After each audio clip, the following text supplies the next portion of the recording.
पूर्व वित्त मंत्री और भाजपा के वरिष्ठ नेता अरुण जेटली का दिल्ली के एम्स में हुआ निधन। आज दोपहर निगमबोध घाट पर किया जाएगा उनका अंतिम संस्कार।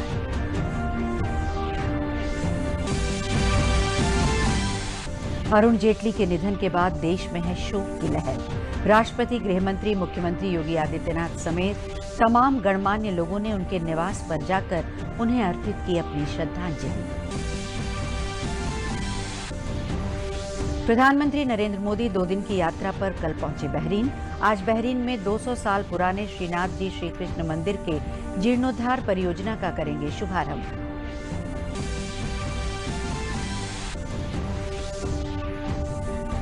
और प्रधानमंत्री नरेंद्र मोदी आज मन की बात कार्यक्रम में देश और प्रदेश के लोगों के साथ करेंगे अपने विचार साझा।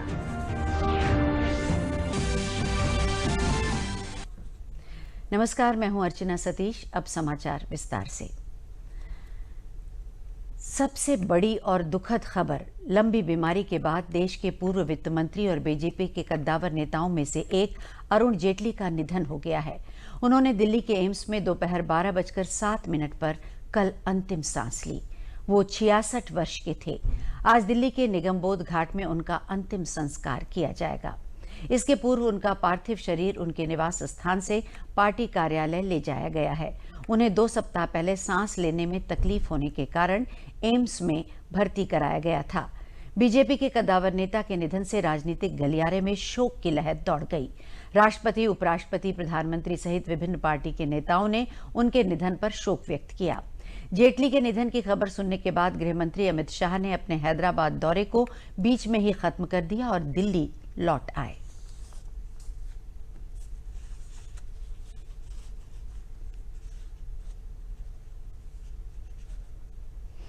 प्रधानमंत्री नरेंद्र मोदी ने अपने पूर्व मंत्रिमंडल के सहयोगी अरुण जेटली को याद किया और वो भावुक हो गए। बहरीन के नेशनल स्टेडियम में भारतीय समुदाय के लोगों को संबोधित करते हुए नरेंद्र मोदी ने जेटली के साथ अपनी दशकों पुरानी दोस्ती को याद किया और वो भावुक हो गए। एक गहरा शोक, एक गहरा दर्द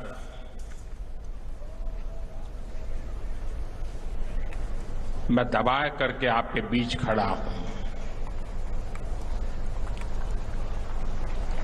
विद्यार्थी काल से जिस दोस्त के साथ सार्वजनिक जीवन के एक के बाद एक कदम हम मिलकर के चले, राजनीतिक यात्रा साथ साथ चली, हर पल एक दूसरे के साथ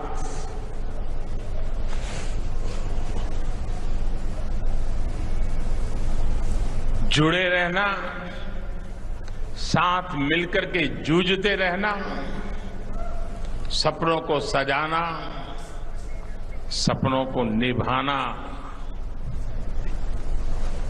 ऐसी एक लंबी सफर जिस दोस्त के साथ की वो अरुण जेटली, भारत के पूर्व रक्षा मंत्री, वित्त मंत्री, आज ही उन्होंने अपना देश छोड़ दिया। बड़ी दुविधा की पल है मेरे सामने। एक तरफ कर्तव्य भाव से बंधा हुआ हूं, दूसरी तरफ दोस्ती का एक सिलसिला भावनाओं से भरा हुआ है। मैं आज बहरीन की धरती से भाई अरुण को आदरपूर्वक श्रद्धांजलि देता हूं, उनको नमन करता हूं। उनके परिवारजनों को इस दुख की घड़ी में ईश्वर शक्ति दे, ये प्रार्थना करता हूं। राष्ट्रपति रामनाथ कोविंद ने अरुण जेटली के घर जाकर श्रद्धांजलि दी। राष्ट्रपति ने कहा कि एक प्रखर वकील, अनुभवी सांसद और उत्कृष्ट मंत्री के रूप में उन्होंने राष्ट्र निर्माण में अमूल्य योगदान दिया। पूर्व केंद्रीय वित्त मंत्री और भाजपा के वरिष्ठ नेता अरुण जेटली के निधन पर उपराष्ट्रपति वेंकैया नायडू ने भी उन्हें श्रद्धांजलि दी और अरुण जेटली के निधन की खबर सुनने के बाद गृह मंत्री अमित शाह ने अपने हैदराबाद दौरे को बीच में ही खत्म कर दिया और वो दिल्ली लौट आए। गृह मंत्री अमित शाह ने अरुण जेटली के निवास स्थान जाकर उन्हें श्रद्धांजलि दी और प्रधानमंत्री नरेंद्र मोदी की तरफ से रक्षा मंत्री राजनाथ सिंह ने अरुण जेटली को श्रद्धांजलि दी। पूर्व वित्त मंत्री अरुण जेटली के असामयिक निधन पर तमाम नेताओं ने श्रद्धांजलि दी और बीजेपी के वरिष्ठ नेता लालकृष्ण आडवाणी और उनकी सुपुत्री प्रतिभा आडवाणी श्रद्धांजलि देने उनके निवास स्थान पहुंचे। सूचना और प्रसारण और केंद्रीय पर्यावरण मंत्री प्रकाश जावड़ेकर ने वहां पहुंचकर दिवंगत अरुण जेटली को अपनी श्रद्धांजलि दी और अपने श्रद्धासुमन अर्पित किए। बिहार के मुख्यमंत्री नीतीश कुमार और वहां के उप मुख्यमंत्री सुशील मोदी भी श्रद्धांजलि देने के लिए पहुंचे। ओडिशा के मुख्यमंत्री नवीन पटनायक भी श्रद्धा सुमन अर्पित करने के लिए पहुंचे और उन्होंने उन्हें अंतिम नमन किया। यूपीए की अध्यक्ष और कांग्रेस की अध्यक्ष सोनिया गांधी भी अरुण जेटली के घर गईं और उन्होंने अपने श्रद्धा सुमन अर्पित किए। पूर्व प्रधानमंत्री डॉक्टर मनमोहन सिंह, कांग्रेस के पूर्व अध्यक्ष राहुल गांधी भी वहां उपस्थित हुए और श्रद्धा सुमन अर्पित किए।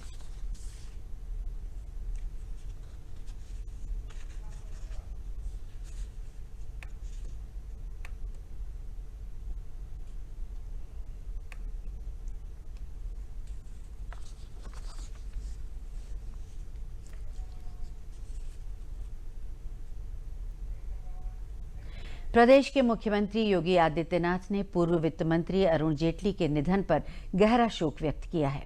मुख्यमंत्री ने अरुण जेटली के निधन पर शोक संवेदना व्यक्त करते हुए कहा कि उनके जाने से भारतीय जनता पार्टी और देश को एक अपूरणीय क्षति हुई है। अरुण जेटली जिस मंत्रालय में रहे उसको एक नई ऊंचाई तक पहुंचाया। मुख्यमंत्री योगी आदित्यनाथ ने दिवंगत आत्मा की शांति के लिए ईश्वर से प्रार्थना की और उन्होंने कहा कि ईश्वर उनके सभी परिजनों और शुभचिंतकों को इस दुख की घड़ी में दुख को सहने की शक्ति प्रदान करे।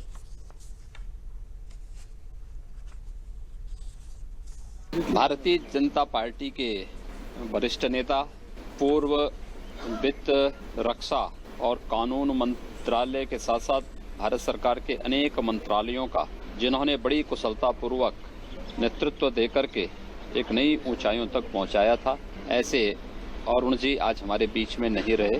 उनका निधन पार्टी और देश की एक अपूरणीय क्षति है।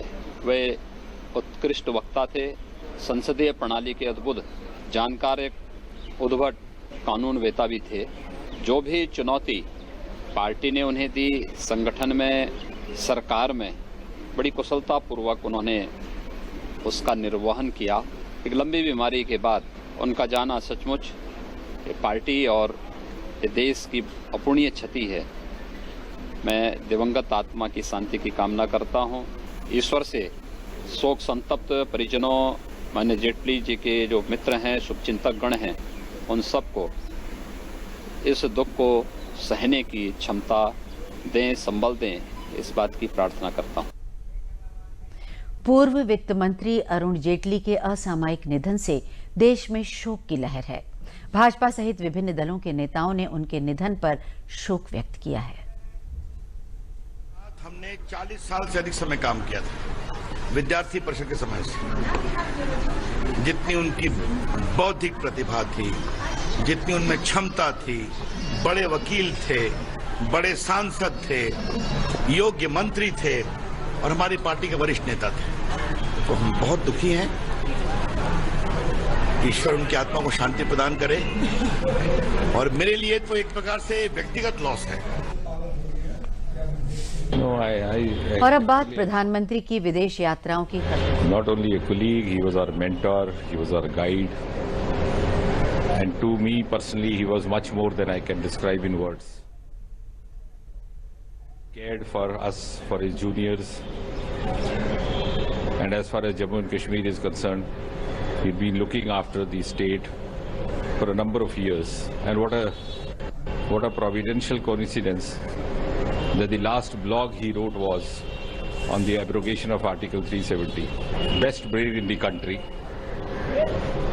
and the void is not going to be filled, at least not in our lifetimes. Arun ji का दुखद निधन ये हम सब के लिए, पार्टी के लिए, सरकार के लिए और देश के लिए एक बहुत बड़ी हानि है। विद्यार्थी परिषद का एक विद्यार्थी नेता के रूप में अंग्रेजी और हिंदी में प्रखर वक्तृत्व के आधार पर उन्होंने अपने कार्य की शुरुआत की, वो मैंने नज़दीक से देखी। उनका जाना हम सबके लिए, हमारी व्यक्तिगत, पारिवारिक, पार्टी की, सामाजिक, सरकार की, राष्ट्रीय ऐसी हानि है। आज एक प्रकार से वो हमको छोड़कर चले गए हैं। उनके परिवार को ये बहुत बड़ा आघात है, सहन करने की शक्ति भगवान दे। अरुण जेटली जी का व्यक्तित्व मृदुभाषी, व्यवहार से मधुर, सबको साथ ले चलने की ताकत, पार्टी जब भी संकट में होती थी और सरकार को हमेशा एक संकट मोचक के रूप में उन्होंने आगे बढ़ाया और हमेशा पार्टी के लिए समर्पित होकर के उन्होंने देश की सेवा की और पार्टी की सेवा की।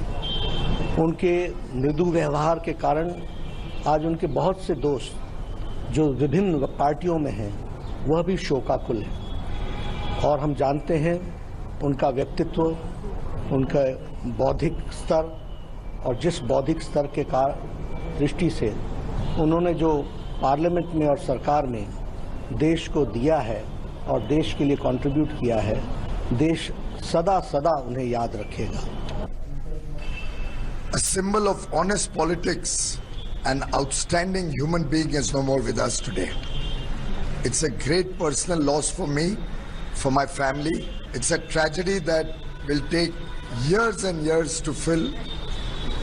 The void that the nation feels today with the passing away of Shri Arun Jetli ji is impossible to fill. And for all of us, for the nation, for his family, for the party, and for, I think, for all of us in this country, the passing away of Shri Arun Jetli is an extremely sad day. Arun ji का निधन यह हमारे लिए बहुत गहरा दुख है। एक बहुमुखी प्रतिभा, एक अद्भुत स्मरण शक्ति, सारे रेफरेंसेस, अकाट्य तर्क रखने वाले, उनको भावभीनी श्रद्धांजलि। कुछ अरसे से वो बड़ी संघर्ष कर रहे थे और किया उन्होंने बहुत संघर्ष। उन तमाम बीमारियों के साथ लड़ते रहे, जूझते रहे, लेकिन एक दिन वो आ गया आज, जब वो हम सबको और अपने परिवार को, अपने दोस्तों को, अपनी वकालत को, अपने पार्लियामेंट को छोड़कर हमसे हमेशा के लिए हमसे जुदा हुए। उनके निधन पर बहुत ही अफसोस है और पार्लियामेंट में हम सब लोग उनको एक अच्छे पार्लियामेंटेरियन के तौर पर हमेशा याद करते रहेंगे। और अब बात प्रधानमंत्री की विदेश यात्रा की खबरों की। बहरीन की राजधानी मलावा में 200 साल पुराने श्री कृष्ण मंदिर के जीर्णोद्धार परियोजना का प्रधानमंत्री शुभारंभ करेंगे। इस बात को लेकर लोगों में काफी उत्साह है। प्रधानमंत्री मोदी आज G7 शिखर सम्मेलन में भाग लेने के लिए फ्रांस के शहर बियारिट्ज के लिए भी रवाना होंगे, जहां पर वो G7 शिखर सम्मेलन में भाग लेंगे। भारत और बहरीन के बीच सदियों पुराने संबंधों को प्रधानमंत्री नरेंद्र मोदी ने अपनी यात्रा से नई ऊंचाई दी है। बहरीन के प्रधानमंत्री ने हवाई अड्डे पर प्रधानमंत्री मोदी का स्वागत किया और दोनों ही नेताओं ने प्रतिनिधिमंडल स्तर की द्विपक्षीय मुलाकात कर अंतरिक्ष सहित सौर ऊर्जा के क्षेत्र में सहयोग को लेकर समझौता भी किया। प्रधानमंत्री नरेंद्र मोदी आकाशवाणी से आज 11 बजे मन की बात कार्यक्रम में देश विदेश के लोगों के साथ अपने विचार साझा करेंगे। प्रधानमंत्री मोदी के दोबारा सत्ता संभालने के बाद मन की बात कार्यक्रम की ये तीसरी कड़ी है।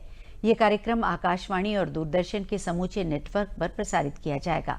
प्रधानमंत्री कार्यालय, सूचना और प्रसारण मंत्रालय तथा आकाशवाणी और दूरदर्शन समाचार के YouTube चैनलों पर भी इसका सीधा प्रसारण किया जाएगा। हिंदी में तुरंत प्रसारित होने के बाद यह कार्यक्रम क्षेत्रीय भाषाओं में भी प्रसारित किया जाएगा, जिसे शाम 8 बजे दोबारा सुना जा सकता है। खेलो इंडिया खेलो योजना के तहत हापुड़ में गांव की प्रतिभाओं को अब सुविधाओं के अभाव में भटकना नहीं पड़ेगा, क्योंकि जनपद में 89 गांवों में मैदान विकसित किए जाएंगे और साथ ही सभी गांवों के मैदानों में ओपन एयर जिम खोले जाएंगे, जिनमें गांवों और शहरों के युवा बिना पैसा खर्च किए शारीरिक व्यायाम कर सकेंगे और विभिन्न प्रकार के खेलों का अभ्यास भी किया जा सकेगा। युवा, बच्चे और बुजुर्ग अपने शरीर को स्वस्थ रख सकेंगे। युवाओं में इस बात को लेकर काफी खुशी है कि अब उनके लिए व्यायाम के लिए उन्हें दर दर नहीं भटकना पड़ेगा और उनको अब निःशुल्क व्यायाम की सुविधा भी मिलेगी। वहीं हापुड़ में ओपन व्यायाम जिम की शुरुआत भी हो चुकी है, जिसमें ओपन एयर जिम में भारी संख्या में युवा और बच्चे व्यायाम करने के लिए पहुंच रहे हैं। वहीं युवाओं, बुजुर्ग और बच्चों के लिए निःशुल्क व्यायाम की सुविधा उपलब्ध कराए जाने पर युवा केंद्र और राज्य सरकार का धन्यवाद भी कर रहे हैं और सरकार से काफी खुश नजर आ रहे हैं। युवाओं का कहना है कि सरकार लगातार ही युवाओं के लिए अच्छे अच्छे काम कर रही है और आगे भी इसी तरह से सरकार काम करती रहेगी। अच्छा काम कर रही है। जो गाँव जाते थे लोग, गाँव से इधर उधर, अब यहीं आ गए, सब उन्हें घूमने मिल रहा है, उन्हें व्यायाम एक्सरसाइज भी करने को मशीनें मिल रही हैं। यहाँ बहुत अच्छा लग रहा है, काफ़ी अच्छा लग रहा है हमें यहाँ पे। ये बहुत बढ़िया चलाई है, ये बच्चों के लिए भी, बड़े बूढ़े के लिए भी, सबके लिए।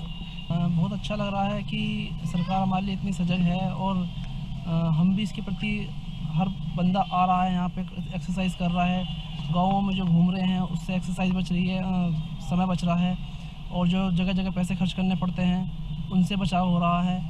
और यहाँ पे बच्चे सुबह उठ के आ जाते हैं, हरियाली मिलती है, वैसे नहीं आ पाते हैं एक्सरसाइजों के माध्यम से, वो कोशिश करते हैं आने की, और हम भी करते हैं और अपना यहाँ पसीना निकालते हैं। तो इसमें सरकार का बहुत बड़ा महत्व है कि हमें इससे बहुत बड़ा फायदा हो रहा है। सेंट्रल इलेक्ट्रॉनिक्स लिमिटेड ने आईआईटी कानपुर को सौर ऊर्जा संचालित रिक्शा प्रदान किया है। भारत सरकार के विज्ञान और प्रौद्योगिकी मंत्रालय के अधीन कार्यरत सेंट्रल इलेक्ट्रॉनिक्स लिमिटेड कंपनी द्वारा आज आईआईटी कानपुर को कॉर्पोरेट सामाजिक जिम्मेदारी कार्यक्रम के तहत सेंट्रल इलेक्ट्रॉनिक्स लिमिटेड के सीएमडी बीएन सरकार ने एमओयू साइन किया, जिसके तहत आईआईटी कानपुर को 5 सौर ऊर्जा संचालित ई रिक्शा प्रदान किए गए। वहीं कंपनी द्वारा निकट भविष्य में ऐसे 5 और वाहन आईआईटी कानपुर को उपलब्ध कराए जाएंगे। सेंट्रल इलेक्ट्रॉनिक्स लिमिटेड कंपनी के सीएमडी बीएम सरकार ने बताया कि इस रिक्शा के कई फायदे हैं। उन्होंने बताया कि ये सौर ऊर्जा संचालित रिक्शा प्रदूषण मुक्त है और इससे पर्यावरण को कोई नुकसान नहीं होता। अभी प्रारंभिक तौर पर सौर ऊर्जा संचालित रिक्शे को आईआईटी को शोध करने के लिए उपलब्ध कराया गया है। आईआईटी द्वारा इस रिक्शा को उपयोग में लाने के बाद इसे और अधिक उपयोगी बनाया जा सकेगा। रिक्शा का पर्पस ये है, आईआईटी का देने का पर्पस है, IIT is technologically rich for this country and when it will run with in the campus and we are expecting lot of technology will be developed because they will encourage and they will think of it for development of the technology, and when it will be introduced with that, the efficiency will increase, and efficiency increase means आप देखिए जो चला रहा है उसका जो manual strength है will reduce, and that is socially basically human का जो हम बोलेंगे जो मैनुअल ड्राइविंग है, पेडल ड्राइविंग, वो बेनिफिट होगा। तो उनको ये हमारे जो कंपनीज एक्ट है उसके अंतर्गत हर कंपनी को जिसका लाभ होता है उसका एक एवरेज 2% जो होता है, 2% CSR एक्टिविटी में खर्च करना होता है। मतलब तो उसके अंतर्गत हमने ये आइडेंटिफाई किया है कि एक एनवायरनमेंट फ्रेंडली चीज़ दी जाए जो कि प्रदूषण मुक्त हो, और दूसरा भारत सरकार का ये कार्यक्रम है कि सोलर एनर्जी को जितना हो सके प्रमोट किया जाए। तो आज के दौर में मैनुअली अगर कोई पुल कर रहा है रिक्शा को, तो एक तरह से हम मानवीय तौर पे उसको बोलते हैं कि एक्सप्लॉयटेशन, तो एक वो भी कम होगी। एक सोलर एनर्जी से अगर रिक्शा चलेगी तो उसका जो आम आदमी है रिक्शा चलाने वाला, उसको भी एक आमदनी का ज़रिया मिलेगा। दूसरा ये है कि वो प्रदूषण भी कम करेगा। और ये साइकिल रिक्शा है जो सोलर पावर से चल रहा है और सेंट्रल इलेक्ट्रॉनिक्स लिमिटेड ने आईआईटी कानपुर को उपलब्ध कराए। तो अभी इस समय 5 रिक्शा दिए गए और बाद में 5 और आएंगे। पब्लिक को लाभ तो यही, मैंने कहा ना, इसको इंटरनल ट्रांसपोर्ट की तरह यूज़ किया जाएगा। ये रिक्शा चलाने में अच्छा है और इससे हमको बहुत बड़ी सुविधा और कमाई भी अच्छी होगी। इससे पैडल से चलाना नहीं पड़ेगा। ये सोलर का बना हुआ है तो ये हमारे लिए बहुत अच्छा है। प्रधानमंत्री नरेंद्र मोदी द्वारा शुरू की गई आयुष्मान भारत योजना बरेली में गरीबों के लिए वरदान साबित हो रही है। प्रधानमंत्री ने आयुष्मान भारत योजना की शुरुआत 23 सितंबर 2018 को पूरे देश में एक साथ की थी। इस योजना से देश के गरीब परिवारों को इसका लाभ मिल रहा है। योजना के जरिए बरेली लाल फाटक निवासी जयदेव शर्मा की आंखों को आयुष्मान भारत ने रोशनी लौटाई है। जयदेव शर्मा की आंखों में मोतियाबिंद होने के कारण दोनों आंखों से रोशनी चली गई थी। योजना के तहत आंखों का निजी अस्पताल से ऑपरेशन कराया गया, जिसके बाद उनकी आंखें अब पूरी तरह से स्वस्थ हैं। आंखों की रोशनी मिलने पर पहले की तरह वो सभी काम कर रहे हैं।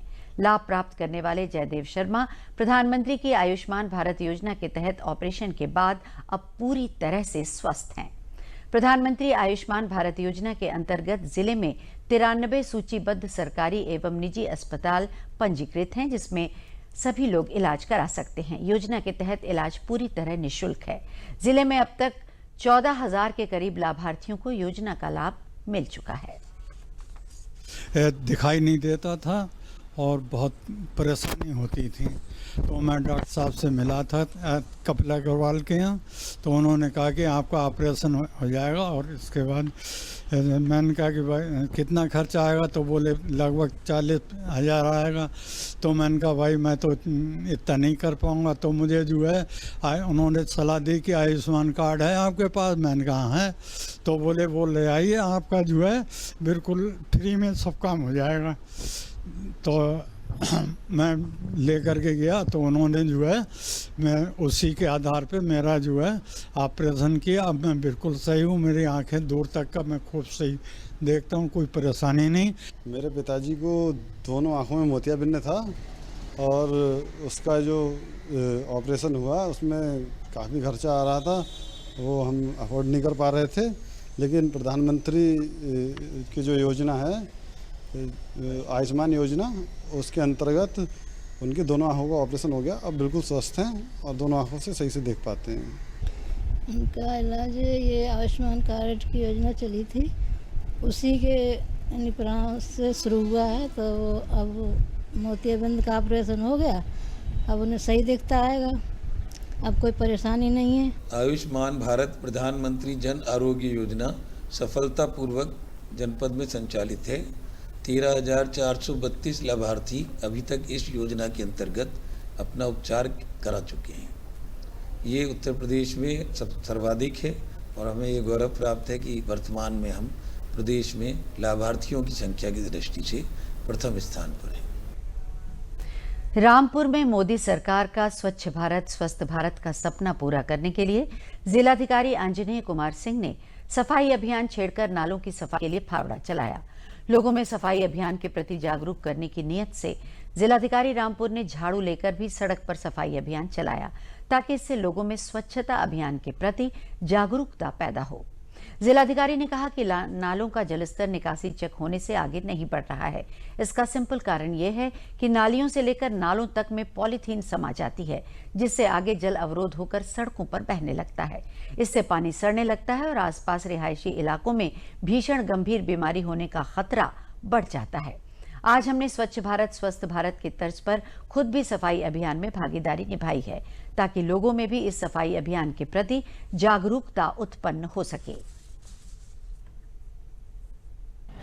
नाले जाम हैं, पहले सफाई नहीं हुई प्रॉपर जो होनी चाहिए थी, और संचारी रोग का हम लोग लगातार संचारी रोग के खिलाफ अभियान चला रहे हैं। अब इस नाले पे बहुत सारे लोगों ने खोखे लगा रखे हैं, वहीं पे लोग बैठ के खाते हैं, नाले पूरा जाम पड़े हैं। एक तो बीमारी फैलने का अंदेशा है, और ये लोगों के हित में है कि नाले पर कुछ भी न रखें। नाले से गंदा पानी बहता है और पता नहीं कितनी बीमारियों को लेके आगे बढ़ता है, तो उससे बड़ा नुकसान उनका होना है। तो हमें शहर का अगर के गंदे पानी की निकासी करनी है तो ये ज़रूरी है। दूसरी चीज़ ये कि जन्माष्टमी के अवसर पर ये शुरुआत करने की वजह एक जल शक्ति अभियान भी हमारा चल रहा है। और जल शक्ति अभियान के तहत हम जितना जल का संचय करते हैं उतना ही ज़रूरी है कि हम गंदे जल की निकासी का भी प्रबंध करें और उसका ट्रीटमेंट प्रॉपर करके उसको सही जगह पे निस्तारित करें। तो ये अभियान उसी का एक हिस्सा है कि हमने एक शुरुआत किया, हालांकि काम बहुत बड़ा है और अभी इसमें बहुत सारे काम किए जाने हैं, पर आज एक शुरुआत हुई है तो लगातार 1 हफ्ते अभियान चलेगा और मुझे लगता है कि 1 हफ्ते के अंदर हम लोग काफ़ी कुछ करने में सफल होंगे। कृष्ण जन्माष्टमी पर मथुरा वृंदावन समेत संपूर्ण ब्रजमंडल रंग बिरंगी रोशनी से जगमगा उठा। रात 12 बजे कन्हैया कृपा काट के साथ मंदिर परिसर शंख ढोल नगाड़े के साथ मृदंग से गूंज उठे। वृंदावन में ठाकुर श्री प्रियाकांत मंदिर जन्माष्टमी महोत्सव बड़ी धूमधाम से मनाया गया। पंचामृत अभिषेक मंदिर के मुखिया ठाकुर देवकी नंदन महाराज ने संयुक्त रूप से दूध, दही, शहद, बूरा और घी से किया। ठाकुर के श्रृंगार, ग्वाल और राजभोग के दर्शन हुए। यहाँ देश विदेश से आए भक्तगण ठाकुर श्री प्रियाकांत जू मंदिर के प्रांगण में भजन गाकर, नृत्य कर अपने प्रिय प्रियाकांत जू की धुन में खो गए। आराध्य के दर्शन को भक्तों का जन सैलाब उमड़ पड़ा। इतनी भीड़ थी कि हर रास्ते पर भक्तों का रेला नजर आया। ब्रज की हर गली राधे राधे के जयकारों से गूंज रही थी। देश की सांस्कृतिक विरासत का अद्भुत नजारा देखने को मिला। मणिपुर के बच्चे युद्ध कला पर नृत्य करते नजर आए तो बुंदेलखंड के बच्चों द्वारा लाठी पर किए जाने वाले लोक नृत्य पाई डंडा से लोगों को चकित कर दिया गया। गुजरात का मेरा राज था तो भोजपुर का धोबिया और बुंदेली राय की प्रस्तुति कृष्ण भक्तों के दिलों को छू गई। अंत में प्रमुख समाचार एक बार फिर।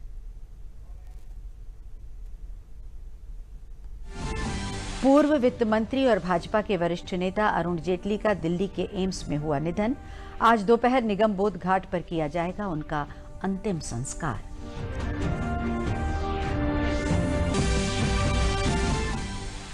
अरुण जेटली के निधन के बाद देश में है शोक की लहर। राष्ट्रपति, गृह मंत्री, मुख्यमंत्री योगी आदित्यनाथ समेत तमाम गणमान्य लोगों ने उनके निवास पर जाकर उन्हें अर्पित की अपनी श्रद्धांजलि।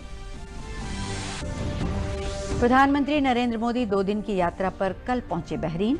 आज बहरीन में 200 साल पुराने श्रीनाथ जी श्री कृष्ण मंदिर के जीर्णोद्धार परियोजना का करेंगे शुभारंभ।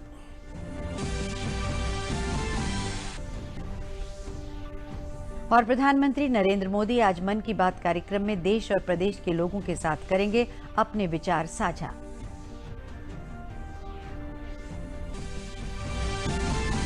इसी के साथ ये समाचार बुलेटिन अब समाप्त होता है। नमस्कार।